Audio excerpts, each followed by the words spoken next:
नमस्कार दोस्तों, आप देख रहे हैं FCN 24 न्यूज़ से। मैं मोहित सक्सेना। मैं खड़ा हूं पृथला विधानसभा क्षेत्र के इस फरीदाबाद बाईपास रोड पर जो महाराजा पैलेस है। यहां पर आज कोरोना नाशक गतिमान महायज्ञ का समापन हुआ है, जो 7 विधानसभाओं में चल के आया है। सुखबीर मलेरना जी जो फरीदाबाद जिला अध्यक्ष हैं भाजपा किसान मोर्चा के, उनके नेतृत्व में और उनकी टीम के नेतृत्व में किया गया ये 7 विधानसभा क्षेत्र में चला इस महायज्ञ को आज समापन कर दिया गया है। आइए हम जानने की कोशिश करेंगे कि किस तरीके से इस यज्ञ को आज समापन किया गया है, क्या ये जनता से क्या अपील करना चाहते हैं, इस तरीके से हम आपको बताएंगे। बाईपास रोड सेक्टर 65 महाराजा पैलेस है। आइए हम आपको दिखाते हैं कि किस तरीके से आज इस महाराजा पैलेस में इन्होंने यज्ञ का समापन किया है। आप देखिए, ये यज्ञ है जो आज इस यज्ञ को महाराजा पैलेस में कराया गया है और समापन किया गया है। आज इस यज्ञ का जो 7 विधानसभाओं में चल रहा था।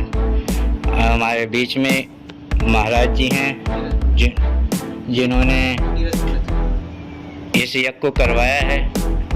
आइए हम बात करते हैं और जानते हैं इनका क्या कहना है इस यज्ञ से। आपका नाम? मेरा नाम नीरज भारद्वाज है। हाँ जी। ये जो 7 विधानसभाओं में चला हुआ ये कोरोना नाशक गतिमान महायज्ञ, इसका उद्देश्य क्या था वो आप हमें दर्शकों को बताना चाहेंगे? पहले से ही ये ऋषि परंपरा है हमारी वैदिक रीति रिवाज से।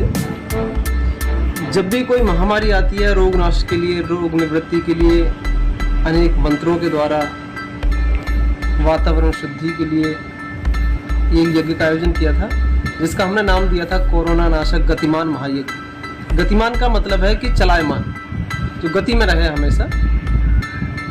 आपने देखा होगा बहुत लोग करवाते हैं ग्रह शांति के लिए, सुख शांति के लिए, तो अपने एक व्यक्तिगत यज्ञ होता है जो हम अपने घरों में करते हैं। लेकिन ये व्यक्तिगत नहीं था, ये सार्वजनिक था, गतिमान महायज्ञ। इस समय करोड़ों की संख्या में आहुतियाँ लगी हैं और कई लाख रुपए की इसमें जड़ी बूटियाँ सम्मिलित की गई थी, जिसमें 41 तरह की सामग्री, जो जड़ी बूटियाँ मैं आपको दिखा भी सकता हूँ। आप आइए, मैं आपको जड़ी बूटियाँ दिखाता हूँ।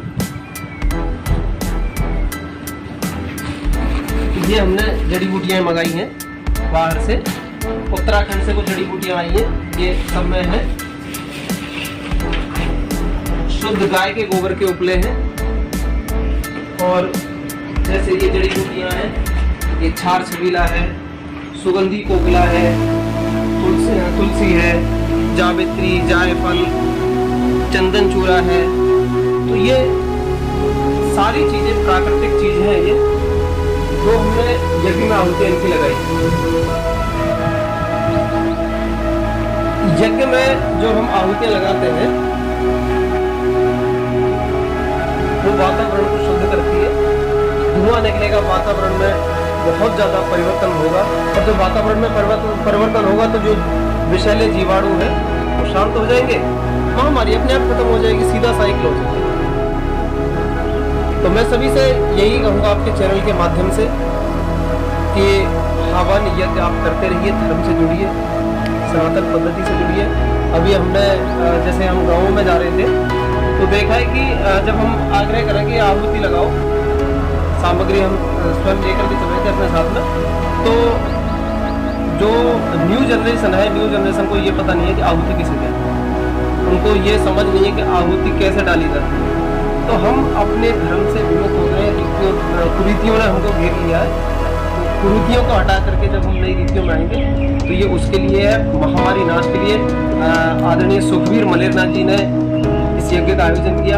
आज इसकी आप देख रहे हैं पूर्णाहुति हुई है। महाराजा पैलेस से 21 तारीख को शुरू हुआ था और आज 29 तारीख को 9 दिन तक निरंतर ये चलता हुआ आज इसके हमने पूरा। 2013 में एक बड़ी भारी आपदा आई थी जो केदारनाथ में आई थी, उत्तराखंड में। उसमें भी सुखबीर मलेरना जी ने मैं उसमें साथ था। उसमें भी हमने ये आपका 84 कोस की परिक्रमा में पड़ता है आदि बद्रीनाथ धाम, जो पुराना आदि बद्रीनाथ धाम है। वहाँ हमने 11 दिन तक निरंतर हरिनाम संकीर्तन और एक मैं आपको मंत्र बताता हूँ जिसका हमने वहाँ पे अनुष्ठान किया था। 11 दिन तक अविरल गति से चला था। रोगान शेषान अफंसी तुष्टा रुष्टा तो कामान सकलान भीष्ठान त्वामाश्रितानां नवेपन नराणम त्वामाश्रिताह्याश्रयतान प्रयंती। इस मंत्र का भी अनुष्ठान चला था 11 दिन पर्यंत और महामृत्युंजय मंत्र का भी अनुष्ठान चला था। ओम त्र्यंबकम यजामहे सुगंधिम पुष्टिवर्धनम उर्वारुकमेव बंधनान् मृत्योर्मुक्षीयमामृतात्। इन मंत्रों के द्वारा और भी हमने काफ़ी चीज़ें इसमें सम्मिलित की थी और भी बहुत सारे मंत्र सम्मिलित किए थे। 11 दिन तक 11 ब्राह्मणों ने इसी महामारी को दूर करने के लिए वो एक यज्ञ किया था। दूसरा उद्देश्य हमारा इस यज्ञ को करने का ये था कि जो अकाल मृत्यु को जीवात्माएं प्राप्त हुई हैं उनकी आत्माओं को शांति मिले। ऐसा हमारी पुरानी पद्धति है, उसी को पुनः लौटाने का काम किया है। यही समाज को एक निर्देश देना था, एक दिशा जो चूक हो चुकी थी, दिशा भूल हो चुके थे, जो दिशा विहीन हो चुके थे, उन लोगों के लिए सोचा था कि भाई ऐसा कर ले तो अच्छा रहेगा, जिससे समाज में मैसेज जाए। जो लोग यहाँ पे नहीं थे उन्होंने अपनी आहुति किस प्रकार इसमें करी डाली है और किस तरीके से आपने इसमें आहुति उनकी? उन सभी भाइयों से हमने प्रार्थना की थी कि हम हर रोज जब मैसेज किया करते थे तो ये भी कहा कहते थे उनसे कि मानसिक तौर पे भी आप वहीं से वहीं आहुति डाल सकते हैं। और यदि किसी भाई को ऐसा है कि फोन द्वारा भी वो आहुति डाल सकते हैं, कुछ लोगों ने ऑनलाइन भी आहुतियाँ डाली हैं, ऑनलाइन कॉल कर लिया या हमने एक लिंक भेज दिया था, उस लिंक पे उन्होंने वो डायरेक्ट आहुतियाँ डाली। तो ऐसा करके कई ऑप्शन निकाले, इसमें लाखों लोगों ने आहुतियाँ दी हैं।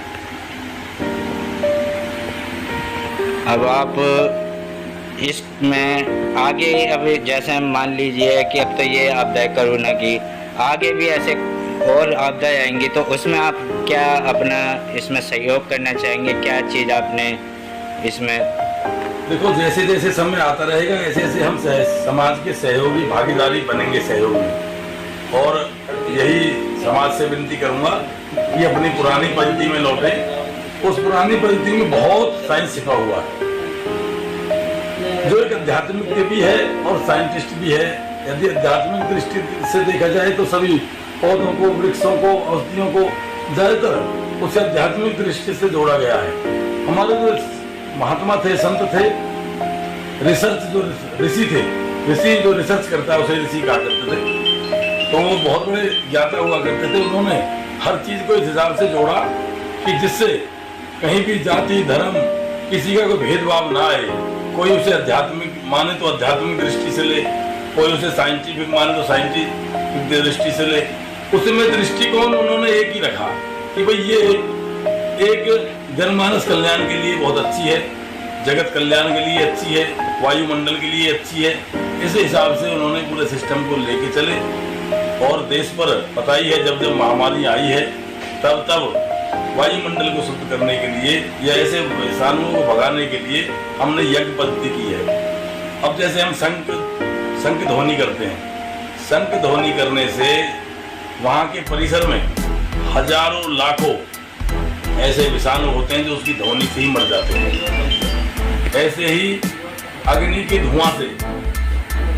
धुआं से जो सामग्री की आहुतियों की धुआं जलती है या घी जो जलता है, उससे लाखों विषाणु, करोड़ों विषाणु मर जाते हैं। तभी हम कहते हैं बार बार कि विष्णु जागेगा, विषाणु भागेगा। तो ये सब चीजें हैं। और आपके माध्यम से मैं एक बात और कहूँगा, मेरे साथ जो मेरे साथी टीम में जुड़े हुए थे उन सभी का मैं धन्यवाद करता हूँ। हमारे जिले के जिला महामंत्री, जिला उपाध्यक्ष, जिला सचिव, मंडल अध्यक्ष, सभी मोर्चों के मंडल अध्यक्ष, बीजेपी के मंडल अध्यक्ष, जिले की समस्त कार्यकारिणी, हमारे मीडिया के साथी भाई जो रात को 12 बजे भी यदि सूचना हुई तो सुबह अखबारों में खबर मिली। पोर्टल पे जो न्यूज है जिनकी, जो चैनल वाले हैं, उनका भी छोटी सी सूचना भेज दी, तुरंत खड़े रहे। मैंने आज तक किसी को सही ढंग से कहूँ तो इस हमन की उसमें चलते हुए मैंने किसी को पानी भी नहीं पूछा। तो मैं उन सब भाइयों का आभार व्यक्त करता हूँ, सभी का धन्यवाद करता हूँ आपके चैनल के माध्यम से। और मैं वाकई में ही उनकी उस भक्ति की सराहना करता हूँ जिन्होंने मेरा इतना बड़ा यज्ञ, योनि का यज्ञ था, जो पूर्ण कराया। उसमें सभी की भागीदारी है, सभी का सहयोग है।